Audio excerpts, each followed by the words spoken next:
Hey you guys, Neophyte Reviews and News coming back at you. To begin at the chronological beginning, since I started my rewatch in timeline order, I'll be starting my breakdown with Episode 1, The Phantom Menace. While I don't have this film ranked as last, it is definitely among my bottom three. It is the least enjoyable of the prequel trilogy in my opinion for various reasons.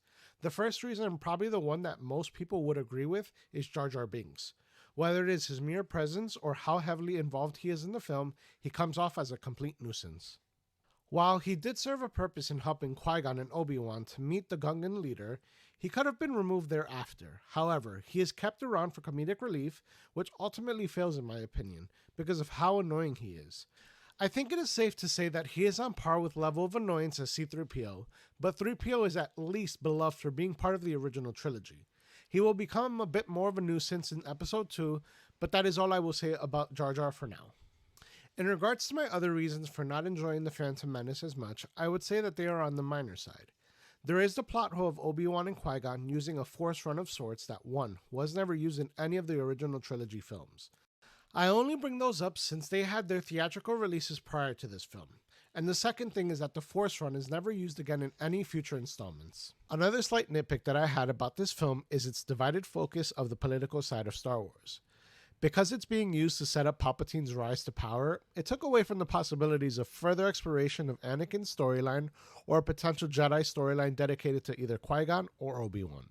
Some of the positives that I took away from this film are the following. First, the characters of both Anakin Skywalker and Qui-Gon Jinn. Although the actor who played Anakin received a lot of flack for his acting, the character himself is very brave and selfless even though he is just a child. He was willing to help people he just met as well as do good. Qui-Gon likewise was very caring, admirable, and willing to risk it all in order to help free Anakin. Once free, Qui-Gon was also willing to break the Jedi Code in order to train Anakin because he believed him to be the chosen one. However, in the end, he did not do so. And as a result of the Jedi Council voting against the training of Anakin at first, I believe this marked the beginning of their failure with him. Second, we also got the epic and memorable score Duel of the Fates introduced in this film. Then we have pod racing, which was a pretty cool concept that George Lucas introduced in this film, and upon watching these scenes, I was reminded of a summer camp that I would go to many years ago, where we would often spend time playing the PS2 Star Wars Episode 1 racer game. Lastly, in regards to some of the changes I would have made, maybe not necessarily knowing if it would have made the film better, but I would have liked to have had more focus on the Jedi. Maybe giving us a deeper dive into understanding as to why Anakin was the chosen one, or even showing us what led to the Sith coming back and how the Jedi kept him at bay for so long. Definitely some more of this and less of the political aspect, though I personally didn't have an issue with it and I know it was essential to the introduction of both Padme and Palpatine.